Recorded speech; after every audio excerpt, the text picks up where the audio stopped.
প্রত্যাশা পূরণে ব্যর্থ হলে জনগণ অল্প সময়ের মধ্যে বর্তমান সরকারকেও ফেলে দিতে পারে, এমনটাই মনে করেন জাতীয় সংসদের স্পিকার হাফিজ উদ্দিন আহমেদ বীর বিক্রম। তিনি বলেন, শেখ হাসিনার পতন সব রাজনৈতিক দলের জন্য একটি উদাহরণ হয়ে থাকবে। আওয়ামী লীগের অনুপস্থিতির কারণে জামায়াত শক্তিশালী হলেও দেশে ডানপন্থী রাজনীতির উত্থানের কোনো সম্ভাবনা নেই বলে মনে করেন হাফিজ উদ্দিন আহমেদ। ২৪-এর গণঅভ্যুত্থানে পতন হয় আওয়ামী লীগের, যার পেছনে দায়ী করা হয় শেখ হাসিনার একনায়কতন্ত্র প্রতিষ্ঠা, ভোটের অধিকার ক্ষুণ্ণ করা, বিচার বিভাগ সহ সকল প্রতিষ্ঠান ধ্বংস করা সহ নানা কারণকে। অন্তর্বর্তী সরকারের ১.৫ বছরের শাসনের পর ২/৩ ভোটের ম্যান্ডেট নিয়ে সরকার গঠন করে বিএনপি। ৬৮টি আসন নিয়ে সংসদের প্রধান বিরোধী দল জামায়াত ইসলামী। স্পিকারকে বলা হয় সংসদের অভিভাবক। ত্রয়োদশ জাতীয় সংসদের স্পিকার নির্বাচিত হয়েছেন সিনিয়র পার্লামেন্টারিয়ান হাফিজ উদ্দিন আহমেদ বীর বিক্রম। সমসাময়িক বাংলাদেশের নানা বিষয় এবং সংসদীয় গণতন্ত্রের নানা বিষয় নিয়ে তার মুখোমুখি চ্যানেল ওয়ান। এই মুহূর্তে দেশের সংসদীয় যে রাজনীতি, সংসদের প্রথম অধিবেশনে সরকারি ও বিরোধী দলের ভূমিকা নিয়ে তিনি জানালেন তার সন্তুষ্টির কথা। তিনি মনে করেন, দেশে আর কেউ শেখ হাসিনার মতো স্বৈরাচার হতে পারবে না। দিনের ভোট রাতে করার পথও বন্ধ হয়েছে। সরকার মানুষের প্রত্যাশা পূরণে ব্যর্থ হলে জনগণ তাদের পতন ঘটাবে বলেও উল্লেখ করেন হাফিজ উদ্দিন আহমেদ।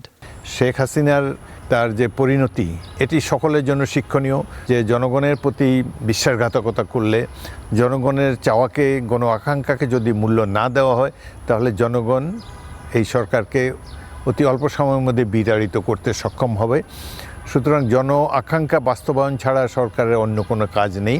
২৪-এর অভ্যুত্থানের পরে জামায়াত সহ বিভিন্ন ধর্মীয় রাজনৈতিক দল ও গোষ্ঠী শক্তিশালী হলেও দেশে ডানপন্থী রাজনীতির উত্থান দেখছেন না স্পিকার। তার ভাষায়, জামায়াতের উত্থানের অন্যতম কারণ দেশে আওয়ামী লীগের মতো বড় দল না থাকা। তবে দেশে ধর্মীয় রাজনীতি এখন তলানির দিকে বলেও মনে করেন হাফিজ উদ্দিন আহমেদ। এটি পেয়েছে কারণ অন্য একটি বৃহৎ দল আওয়ামী লীগ মাঠে নাই।